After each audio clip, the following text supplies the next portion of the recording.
Pembicara 1, Dr. Suciati SHM Hum. Saat ini beliau menjabat sebagai Dekan Fakultas Hukum Universitas Kanjuran Malang. Kesempatan yang pertama kita berikan kepada pembicara 1, Dr. Suciati SHM Hum. Kepada beliau, silakan. Assalamualaikum warahmatullahi wabarakatuh.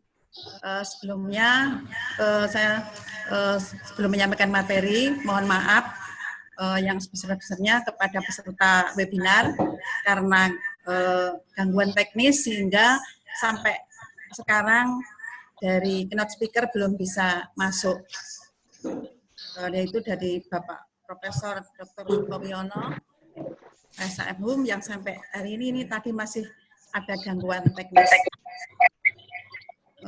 Selanjutnya saya ucapkan kepada Bapak Sulardi,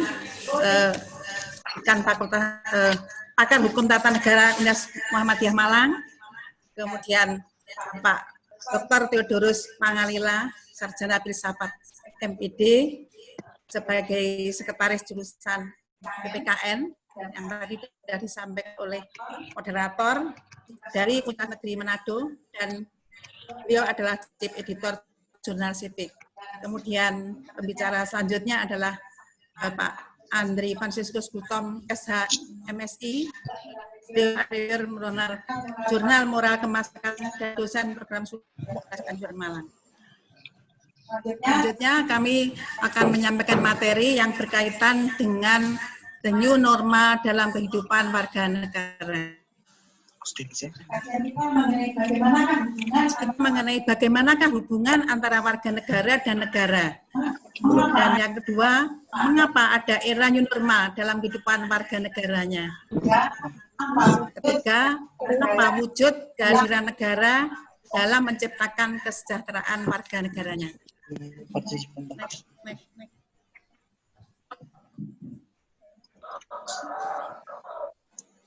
Syarat untuk berdirinya suatu negara adalah penduduk atau warga negara, wilayah, dan pemerintahan. Pengakuan kedaulatan dari negara. Oleh karena itu, warga negara merupakan salah satu unsur konstitutif keberadaan suatu negara.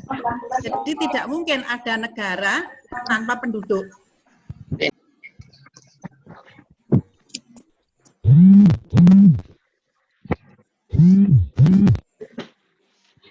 Penduduk dan warga negara, menurut Undang-Undang Nomor 23 Tahun 2006, penduduk adalah warga negara Indonesia dan orang asing yang bertempat tinggal di Indonesia. Sedangkan warga negara Indonesia adalah orang-orang bangsa Indonesia asli dan orang bangsa lain yang disahkan dengan undang-undang sebagai warga negara Indonesia.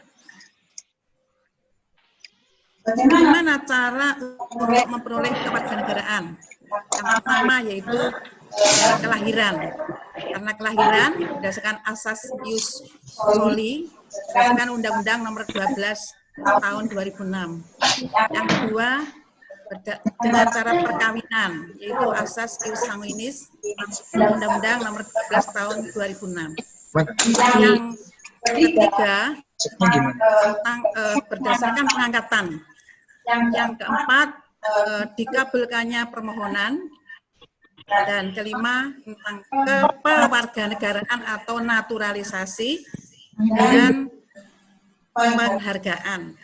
Jadi warga negara yang mendapatkan penghargaan berjasa pada negara, dari negara lain dia mendapatkan hadiah, yaitu kewarganegaraan.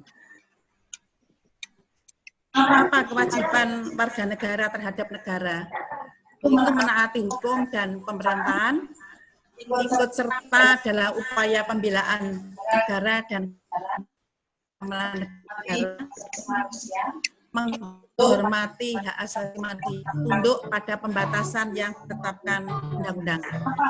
Apa hak warga negara terhadap negara? Yaitu kesamaan kedudukan dalam hukum dan pemerintahan, mendapatkan pekerjaan yang layak bagi kemanusiaan, menyuarakan pendapat, putusan sesuai dengan undang-undang.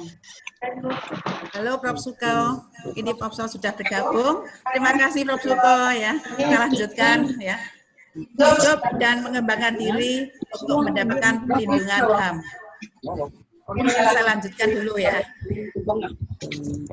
Dan tipe negara dan tujuannya itu ada 3, yaitu negara polisi, ya, setelah polisi itu, di mana di situ ada perintah dari raja, ya itulah tugas yang harus dilaksanakan oleh warga negara dan aparatnya kalau ada perintah dari raja.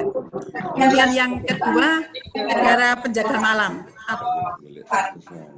Nah, di sini negara itu hanya bertugas sebagai penjaga malam. Dan yang ketiga, negara kesejahteraan atau welfare state atau social service state.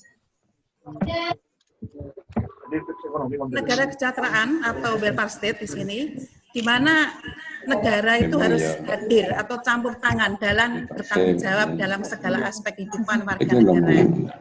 Sehingga di sini welfare state teori ini saya anggap sebagai grand teori dalam menganalisis perlindungan warga negara dalam menghadapi bencana pandemi COVID-19 dan memasuki era new normal. Apa bentuk perlindungan warga negara terhadap warga negaranya? Karena kita fokusnya bicara tentang warga negara.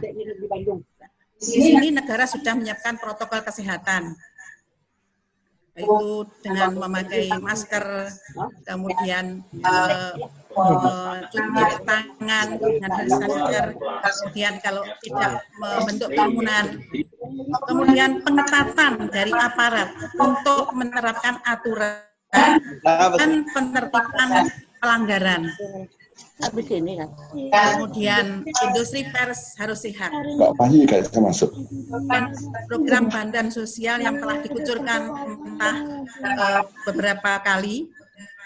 Dan PSBB dari para pemangku kepentingan oleh kepala daerah.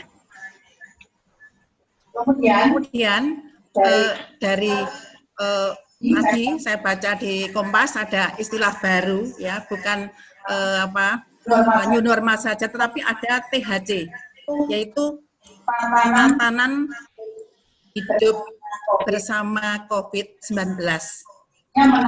Yang menata kehidupan sedemikian rupa sehingga aktivitas kembali berjalan normal. Saya kira itu materi dari kami, dan sekali lagi saya sampaikan terima kasih kepada Prof. Suko yang telah bergabung, dan beliau ini adalah pakar hukum tata negara, kemudian juga teman kami kuliah pada waktu di IKIP Malang yang dulunya Siptek Hukum dan sekarang menjadi PPKN.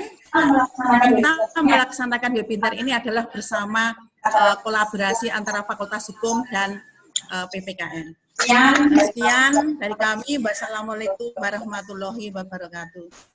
Ya, diucapkan terima kasih kepada Dr. Suciati karena telah menyampaikan materi sebagai pembicara yang pertama.